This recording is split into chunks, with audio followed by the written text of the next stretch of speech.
Andreas Schwarzkopf asks me on Quora, what components of an online store do you have to trademark?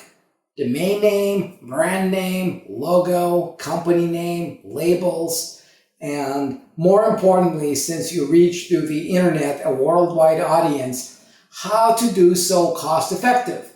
Should you trademark everywhere where you deliver to, or should you go beyond that?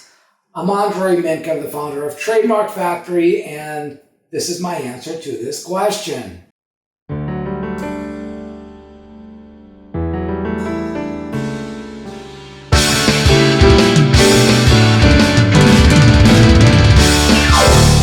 So basically there's a lot of questions here. I'll break them down into two groups. First, I'm going to talk about what to trademark, and then I'm going to talk about where to trademark that. So in terms of what, it really all boils down to what's distinctive about your brand, what's memorable about your brand. And let's start here. First thing you need to know, there's no point in trademarking the domain name unless there's something unique about the domain name. But if, let's say, your store name is LMNOP, there's no reason to trademark lmnop.com or lmnop.something. That .com part is now something that doesn't add anything to the distinctiveness of the brand and would not make a brand more trademarkable or less trademarkable. So don't worry about it. Same thing with company name. If, let's say, your store is LMNOP, your company name is LMNOP Inc. or LMNOP LLC or something. Don't worry about that. All you need to do is trademark LMNOP, and that's what's going to be a good trademark for you to have, assuming, of course, that LMNOP by itself is not descriptive, not generic, it's not close to a previously registered or applied for trademark. So it has to be unique to you. Logo. Do you need to trademark your logo? Depends. Depends how unique your logo is and whether it's helping people to remember you. Does it help people? Does it help you to attract clients? Does it help you to retain clients? If the answer is yes, probably it's a good idea to trademark that logo. Think of Amazon, right? They obviously own the name Amazon, and they trademarked the logo. Actually, several variants of that logo, just the A, the smile, or the arrow, the A to Z, all of that stuff is trademarked. So labels, I don't really understand what you mean by labels.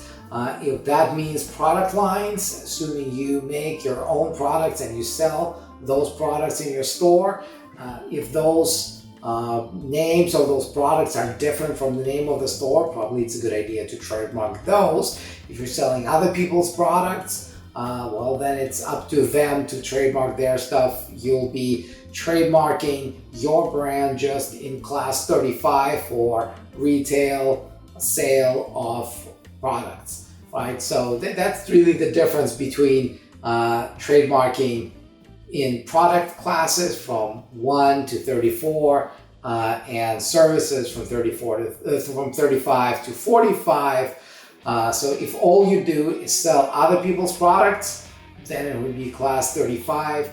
If you're selling your own products, then you can have that in the same application. You can have class 35 for online sale of products, and whatever products will fall, which class it would be, you could add those as well. So for example, you're selling t-shirts that you make yourself, that will be class 25. So you'll have 25 and 35 in the same application. Now, in terms of where, a simple rule of thumb here is start with your home country and go from there. So home country plus all the countries where you are getting a substantial number of revenues from, that would justify the expense of getting your brand trademarked. But don't only look at where you are now. Good idea is to try to project what amount of revenue are you going to be getting from which jurisdictions, let's say 2-3 years from now, and if in your projection a certain country is going to generate enough revenue, that would probably be a good candidate for trademarking your brand there. And if you realize that you will have a truly international reach very quickly, and you're going to be filing in more than 5, 6, 7 countries, at that point it's justified for you to file what's called an international trademark application, Madrid application. The way those are done is that you start to feel the savings with more countries and more countries that you file in. But if you're only filing in a few countries, it's probably going to cost you more, and it's going to be less reliable that way because there's some limitation to Madrid trademarks. I'm not going to go into detail about this. You can find this in other videos that you will find in this channel. Now, I hope that this answers Andreas's question, and I hope that you learned something useful as well. And if you did, and if you're not yet subscribed, make sure you do, because we post these videos every single day. So subscribe now, get notified whenever the next one goes live, and until then, I'll see you in the next video.